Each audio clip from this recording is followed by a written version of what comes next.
What's up guys, Bret here, and today I'm going to be sharing the 5 best money management apps. And by the way, these are all free. These are the apps to help you make more money as well as to save money. And guys, these apps all deserve a spot on your iPhones or your Android phones' prime real estate. That's it, on your homepage. If you're anything like me, you've probably got a few apps on there that are a complete waste of time. So today, consider getting rid of those apps and installing these ones there instead. These are the apps that have helped me pay off my student loan. They've helped me build up an investment portfolio as well as save enough money to buy a house. And guys, a lot of the competitor apps to the ones that I'm going to share with you today are only available in the US. So don't worry, I've filtered through those and all of the ones that I'm going to share with you are available in the UK. And before we start, I'm not going to be talking about any apps that charge you stupidly high fees, because the whole point here is to make more money and save more money, not spend it.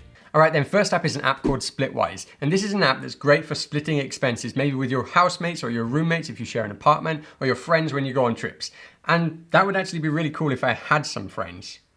Guys, if you want to be my friend, then subscribe to the channel, give this video a like, and drop a comment down below. Oh, friend! Oh, new friend! Oh, friend! Please be my friend! You guys are the best, and I love researching and creating these videos and sharing them on my channel, and you showing support on the channel makes it all worth it. Now, when I first started using this app, I was pretty skeptical about how accurate it would be, because when I've been on trips with friends before, it's always been such a pain in the ass and so confusing to sort of figure out who owes who at the end of it, right? No, I spent £5 on that. No, I wasn't there. I definitely wasn't there. Yeah, it was. I've got it written down in my notes. I've got it written down right here. No, I don't know what you're talking about. I think you know where I'm going with this, right? Honestly though, this app is easy to navigate, and some of my favorite things about it are that it automatically splits the transactions in a way that it tries to reduce or minimize the number of actual transfers that you need to make to each other at the end of your trip or at the end of the month or whatever it may be. What I mean here is that you could be on a trip or you could be sharing an apartment with 3 other people, so there could be 4 of you in total, and over the course of a month or the trip or whatever it might be, you'll probably end up spending for multiple things each. Each of you might make 6 or 7 different transactions, let's just say, during that tenancy or during that trip. And what the app does is track all of those transactions and then categorizes it into a way that at the end, each of you only needs to make 1 payment to each other to sort of settle the account and bring it all down to 0, so none of you owe each other any more money. It also allows you to keep the costs split between the people who are actually involved in that expense. So if only 3 out of 4 of you took a taxi, you could split that taxi ride by the 3 people who were in the taxi.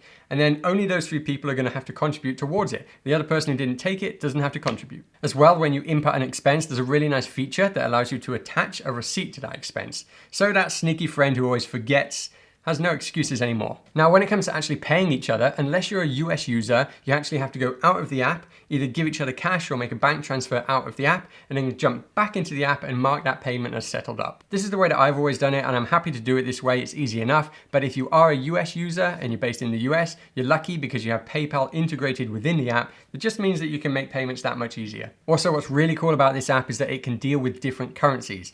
And for the free version of the app, what it will do is keep the different currencies separate. So you might owe someone twice, you might owe them £10 and 40 euros, and it'll keep those currencies separate. Whereas if you've got the pro version of the app, which I don't, I believe that it then converts all of the currencies into one currency. You choose the base currency that you want it to be in. It'll use the market rates to do that. And then you only end up paying each other once, which I guess is pretty cool, but I don't think it's necessary.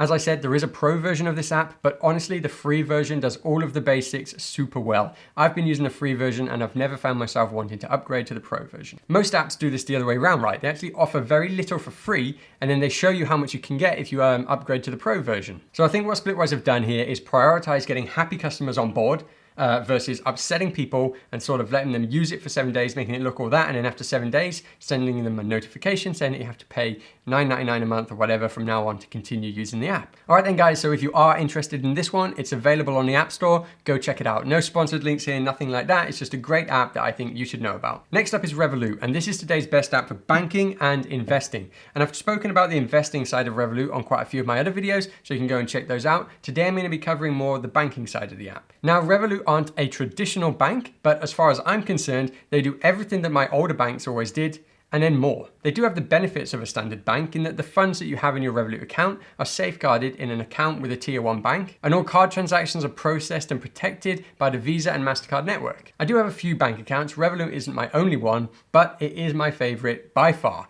And if I'm going to be spending, not spending, sending or receiving money, I'm always going to use Revolut because it's basically instant. I've made transfers from other banks to Revolut, other banks to other banks, and sometimes it can take a few hours, sometimes it can take a whole day. But with Revolut, you get a notification like that. The app interface is the best that I've used. It's crafted in a way that it's super intuitive and easy to use, but it's also really functional. Now, by far my favorite thing about this app, and the main reason that I got it in the first place, is because it supports multiple currencies, and changing, exchanging, and sending different currencies to within your own accounts as well as to other people's accounts is just seamless on this app. Oh yeah, and it's also free. They use the current market rate at the time when you make that transfer, and they don't take a cut. It's totally free. This makes it perfect for anyone who's using multiple currencies, or even if you're just going traveling. Now, if I just pick up my phone here, I'll show you my current accounts that I have with them. So I've got a pound account, I've got a US dollar account, Euros, United Arab Emirates, AED, and Singapore dollars as well. I don't have much money in these accounts right now because I keep my emergency fund in another bank account.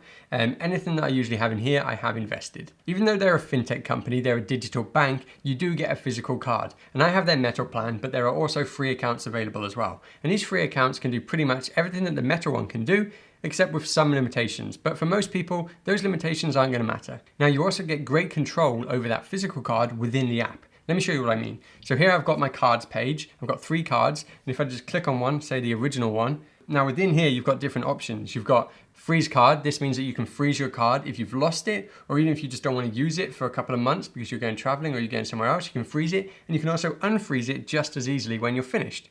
Also, if you've forgotten your PIN card, you can open the app here. You can go and see your PIN code. I know that's happened to me a few times, and it's pretty handy to have that feature. You can also go into settings, and then within settings, you can set a spending limit. You can label your card. I'm not sure why you'd want to do that. That's not something that I've done, but you can also terminate it there as well, say if you lost your wallet. Also within the app here, you can choose to set your contactless limit, which is really fancy, and you can even turn your contactless payments on and off within the app. You can also link all of your other bank accounts within the app so that you can see them all in one place, which is pretty handy. I haven't done that, but if I was to do it, for example, I could attach my Amex bank to this account. I could link my HSBC and my Lloyds as well, and then all of my banks would be in one place. That'd be pretty handy, and actually, I think that's something that I might try out after this video. They also have what they call pockets, which is when you set up different categories of things that you need money for, say every month, and it's a great way to then make sure that you don't overspend on the money that's left. This is great for anyone who wants to start saving or taking saving more seriously because it forces you to do it. Quickly as well, they also have insurance within here. So if you click on that, you've got car hire excess, you've got personal liability,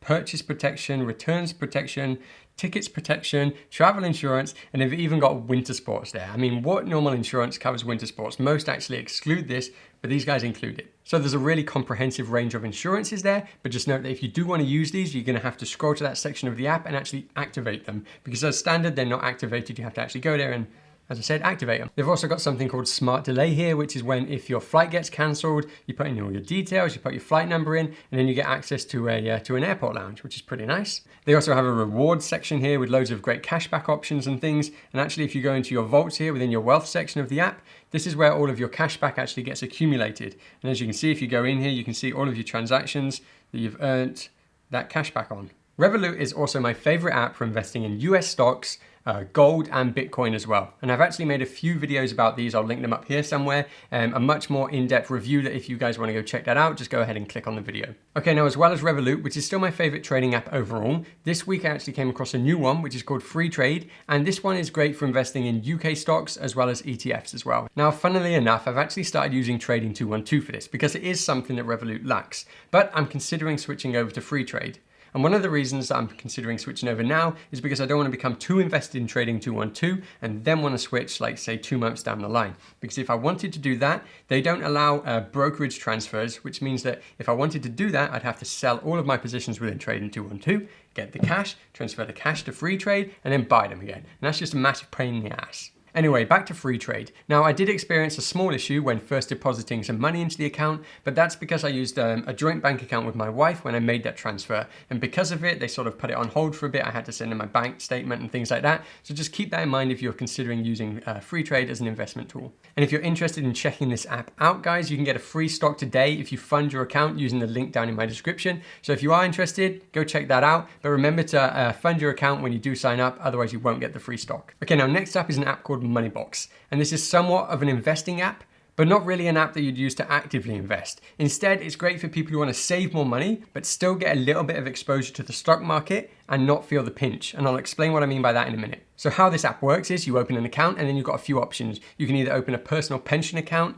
a lifetime ISA, a stocks and shares ISA, or a standard savings account. I have a savings account here as an example because I don't anymore actively use this. I did used to, but now I actively invest my money myself, and I felt that there was no need for me to continue using this app. Now, once you have your account set up, you can set up a direct debit to deposit a set amount into your account each month. But the other way that this app works, and the really cool way that this app works, is by rounding up your spending. And this is what I meant when I said that this app is great for people who don't want to feel the pinch, because what it does is round your spending up to the nearest pound. And by this, what I mean, for example, is that if you spend, say, £4.60 on a coffee, it's going to round that up to £5. So that 40p that it's going to round up, it's going to put that automatically into an investment account for you. That's pretty cool, right? And I suppose that you could call this passive saving and passive investing on a small enough scale that you don't notice it, but on the other hand, you're still investing and still building an investment portfolio, albeit a small one. Now, because this is so passive, because it's so hands-off, when you set up an account, you'll need to pick a risk profile. And this is so that the app knows what stocks or what sort of investments to put your money into,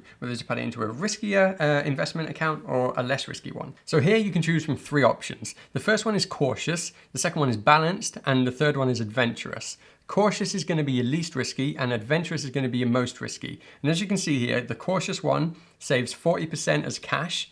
It's going to then invest 20% in government bonds, 20% in corporate bonds, and in global property shares, 5%, and global shares, 15%. Whereas the adventurous one is going to put 80% into shares, 15% into global property shares, and then 5% into corporate bonds. It's not going to keep any cash, it's not going to keep any government bonds either. They also then show you the past performance of how each of these investments, each of these options has performed between 2010 and 2019. So for cautious here, in 2010, they made 5.6%. Obviously in 2016, they had a good year, 16.2. But as you can see, they made money every year. The balanced one, they've made more money some years, but they've also lost money other years. So in 2016, the good year for cautious, where they made 16%, balanced made 27%. So obviously the riskier the investment, the higher the potential return there. And if we click on adventurous, you'd expect to see even more.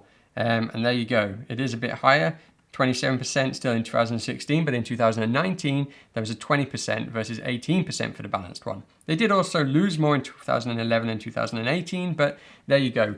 The more adventurous you go, the riskier it is, but the higher the reward. Now, the only issue that I have with this app is their withdrawal timescales. It can take quite a long time to get your money out of your accounts. However, the whole point of this is that it's money that you shouldn't need, hopefully money that you won't miss, and you won't need to withdraw it. You can leave it invested long term, which is going to be happy days down the line. Okay, the last app today then, and one that I use daily, is called Money Manager. And I use this to track my expenditure and my income. This is a free app, and it's also no frills, which I don't mind, but I appreciate a lot of people might not appreciate. But when I was actually trying to find this app and going through similar ones, all of the other ones, or the majority of the other ones, were all paid ones. So this is one of the few free ones that I found that I actually liked. I also found that most of the other apps in this space required you, it was mandatory to log in with your card details, to link your bank account to the app basically, so that they could automatically track your spending. The best thing about Money Manager is that you don't have to do any of this. And this is good, at least I think it's good, because I have multiple cards that I spend on, and sometimes I still use cash.